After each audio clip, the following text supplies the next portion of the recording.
So hey you guys, welcome back to another video. और आज की वीडियो हम बात करने वाले हैं डिस्क्रिप्टिव राइटिंग के बारे में। मेरी जो रीसेंट वाली वीडियो थी उस पर डिस्क्रिप्टिव राइटिंग को लेकर काफ़ी सारे क्वेश्चंस थे। तो रीसेंट भी नहीं, 2-3 वीडियो पहले की बात है। तो अभी तक मैंने डिस्क्रिप्टिव स्टार्ट नहीं किया हुआ था, इसलिए मैंने आप लोग को यही बोला कि मैंने अभी तक स्टार्ट नहीं किया है। बट फिर मैंने सोचा कि अभी मेन से 10 दिन पहले स्टार्ट करूँगी, तो उससे अच्छा पहले एक बारी पैटर्न वगैरह देख लो कितने मार्क्स की आ रही हैं। टू बी ऑनेस्ट मेरे को ये भी नहीं पता था कि कितने मार्क्स कैसे है। मेरे को ऐसे और लेटर पता था, पर अभी रिसेंट में पैटर्न चेंज हुआ है IBPS PO का। तो क्योंकि अभी हमारा जो पहला मेंस होगा, मे बी वो IBPS PO अगर प्री क्लियर हो गया तो मैंने ये सोचा था कि जो डिस्क्रिप्टिव राइटिंग है उसको लास्ट में कर लूँगी। बट फिर मैंने सोचा कि जब 10 दिन बचे होंगे तब मैं क्वांट्स, रीजनिंग और इंग्लिश करूँ या फिर ये बैठ के करूँगी, इसलिए मैंने सोचा कि थोड़ा पहले स्टार्ट कर लेती हूँ। फिर कल मैंने 2-3 वीडियोस देखी जिसमें मैंने पैटर्न देखा कि क्या पैटर्न है, किस टाइप के क्वेश्चंस आ रहे हैं, ऐसे आ रहे हैं, रीडिंग कॉम्प्रिहेंशंस आ रहे हैं, क्या फॉर्मेट है, ये सब कुछ देखा और थोड़ा एनालाइज़ किया कि चीज़ें क्या है नहीं है। उसके बाद फिर मैंने सोचा कि मैं एक डिस्क्रिप्टिव राइटिंग का जो मॉक या टेस्ट जो भी है वो लगाती हूँ। तो मैंने स्मार्ट कीड़ा का लगाना है, पहला वाला। देखते हैं पहला दूसरा कोई सा लगा देंगे। IBPS PO का देंगे। अब बात कर लेते हैं पैटर्न की। तो इसमें एक आता है एस्से जो कि होता है 15 मार्क्स का, और एक आता है रीडिंग कॉम्प्रिहेंशन जो 10 मार्क्स का होता है। तो उसमें बेसिकली 3 क्वेश्चंस होते हैं और एस्से में कोई एक टॉपिक होता है जिसके ऊपर हमको थोड़ा शॉर्ट में लिखना होता है। तो मैंने ये भी देखा कि वर्ड लिमिट्स होती है, हमें वर्ड लिमिट्स क्रॉस नहीं करनी है। सही है एक तरीके से, मतलब कम लिखना पड़ेगा। तो अभी हम देंगे एक टेस्ट फुल डिस्क्रिप्टिव राइटिंग का, और साथ साथ मैं बता दूंगी कि मेरी क्या प्लानिंग है आगे डिस्क्रिप्टिव को लेकर के। तो अभी देते हैं एक डिस्क्रिप्टिव राइटिंग का टेस्ट। और क्योंकि मैं पहली बार देने जा रही हूँ तो मुझे कोई आइडिया नहीं है कि इसमें क्या लिखना है नहीं लिखना है। और बात ये है कि थोड़ा बहुत ये जो लिखने वाला सीन है ना, ये स्कूल कॉलेज में लिखा करते थे, उसके बाद तो हैबिट ही छूट गई। खैर मेरा कॉलेज अभी 1-2 महीने पहले कंप्लीट हुआ है और कॉलेज में जो शीट्स भरी हैं, आई नो वेरी वेल। तो मुझे लगता है इसमें मेरे को इतनी ज़्यादा दिक्कत नहीं होगी। जो दिक्कत होगी वो ग्रामेटिकल मिस्टेक्स में होगी प्रोबेबली, और जो दिक्कत होगी वो नॉलेज को लेके होगी। अगर कोई ऐसा टॉपिक आ गया जिसकी मेरे को नॉलेज नहीं हुई तो मैंने सत्यानाश कर देना है इस वाले टेस्ट में। तो देखते हैं आगे क्या होता है, फिर बताती हूँ मैं इसका स्कोर। So let's start. तो ये डिस्क्रिप्टिव वाला जो सेक्शन है, अगर आप में से किसी को परचेज़ करना हो तो आप डिस्क्रिप्टिव वाले सेक्शन पे जा करके जिस भी एग्ज़ाम के लिए आपको डिस्क्रिप्टिव टेस्ट चाहिए उसको क्लिक करके परचेज़ कर सकते हो। और अगर आप फेस्ट 25 कोड यूज़ करोगे तो आपको एक्स्ट्रा डिस्काउंट मिल जाएगा, जो कि मैक्सिमम डिस्काउंट होगा। लिंक मैं डिस्क्रिप्शन में दे दूँगी, कोड मैं डिस्क्रिप्शन में डाल दूँगी, आप एक बार चेक कर लेना अगर आपको परचेज़ करना होगा तो क्योंकि ये जो डिस्क्रिप्टिव राइटिंग हम लिखेंगे वो AI चेक करेगा, तो उसके लिए सबसे ज़्यादा इजी रहता है कि स्पेलिंग एरर और ये चेक करना कि कहाँ ग्रामेटिकल मिस्टेक्स है। ये 2 चीज़ें वो काफ़ी जल्दी आइडेंटिफाई करता है।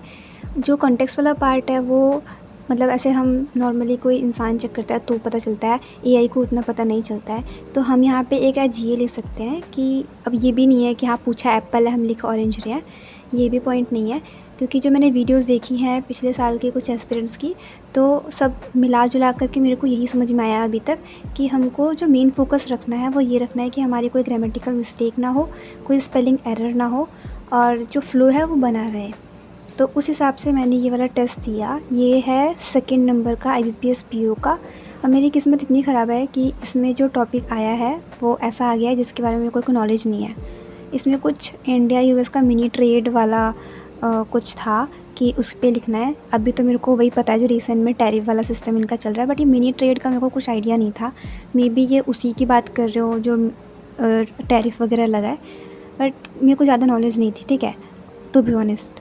तो अब मेरे को लिखना तो था ही कुछ भी, तो मैंने वही इलेबरेट करना शुरू किया। जो भी मेरे को थोड़ा बहुत पता था, जो भी मेरे को आसपास की चीज़ें लग रही थी इंडिया US के, जो भी टैरिफ का, जो भी ट्रेड का, जो भी मेरे को लगा आसपास का, मैंने वो लिख दिया।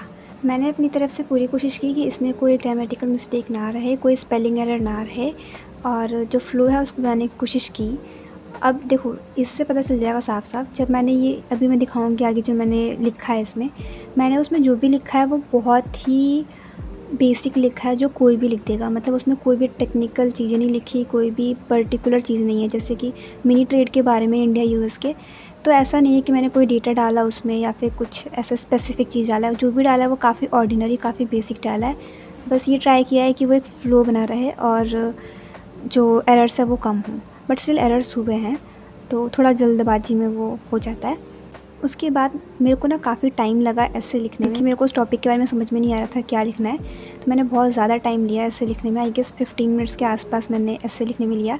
फिर मेरे पास 10 कि 12 मिनट थे शायद उसके लिए, आरसी के लिए। अब आरसी भी था कुछ क्लाइमेट चेंज को लेकर के। तो आरसी में क्या था, 3 क्वेश्चंस थे, उन 3 क्वेश्चंस के आंसर लिखने थे। और आरसी इतना टफ़ नहीं था, इजी था, समझ में भी आ रहा था। बट द थिंग इज़ कि क्योंकि मैंने पहली बार ये डिस्क्रिप्टिव राइटिंग का टेस्ट दिया है, तो मैं काफ़ी ज़्यादा नर्वस भी हो रही थी। तो मतलब मेरे को ना ऐसे हो रहा था कि हाँ मैं पढ़ रही हूँ पर मैं लिखूँ क्या, अब मेरे को क्वेश्चन समझ में आ रहा है पर मैं आंसर कैसे फ्रेम करूँ। तो ऐसा सीन हो रहा था।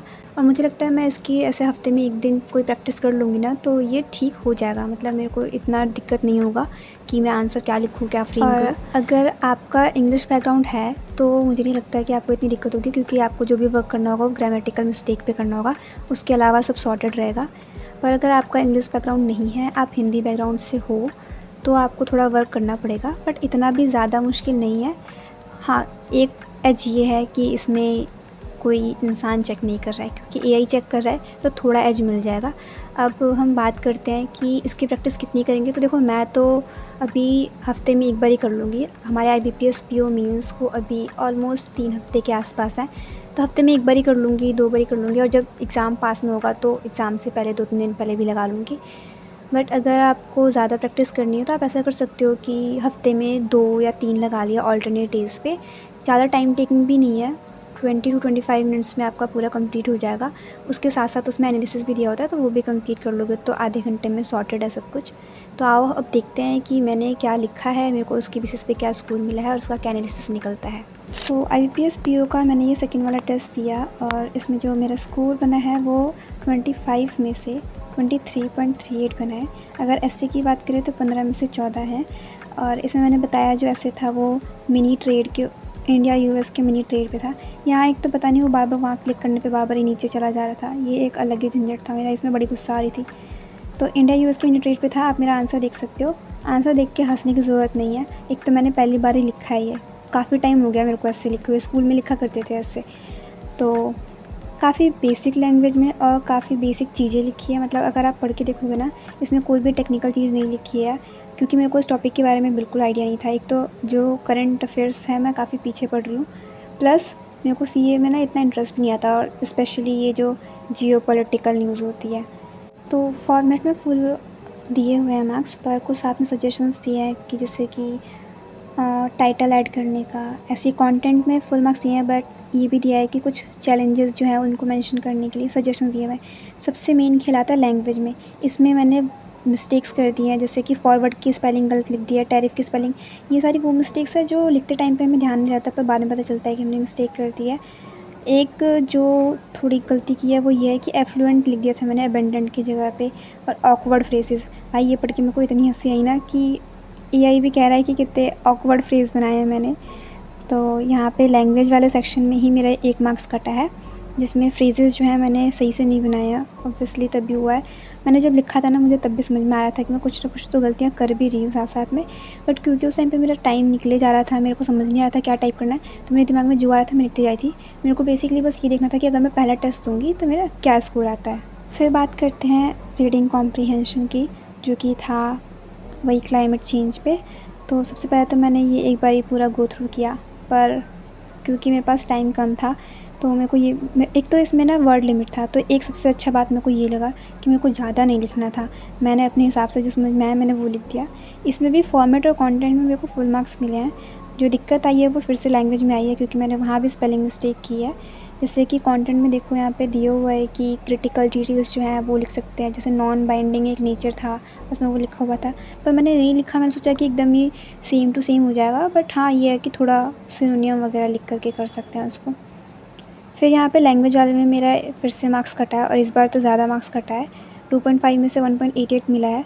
इसमें मैंने कुछ स्पेलिंग मिस्टेक्स की है, और दोबारा से वही बात है कि मैंने जो स्ट्रक्चर है वो स्मूथली फ्रेज़ नहीं किया है, जिस पे मेरे को थोड़ा वर्क करना पड़ेगा। यहाँ पे रिस्पॉन्सिबिलिटीज़ की स्पेलिंग गलत लिख दी है। फिर यहाँ पे लिखा है कि स्मूथली स्ट्रक्चर नहीं किया है। सजेशन में देखो दिया है इन्होंने कि आईसीजी एडवाइजरी मार्क्स और shift from voluntary to legal, ये मैंने लिखा था, बट द नहीं लगाया आईसीजी के पहले, तो ये मिस्टेक है। तो ओवरऑल ये था कुछ एनालिसिस, मेरा पहला डिस्क्रिप्टिव टेस्ट। इसमें जो लैंग्वेज वाला पार्ट है जो उन्होंने फीडबैक दिया है उसको इम्प्रूव करना पड़ेगा, स्ट्रक्चर जो है अच्छे से फॉर्मेट करना पड़ेगा। So yeah, that's it for today's video. Hope you liked it. If you liked it, please do subscribe.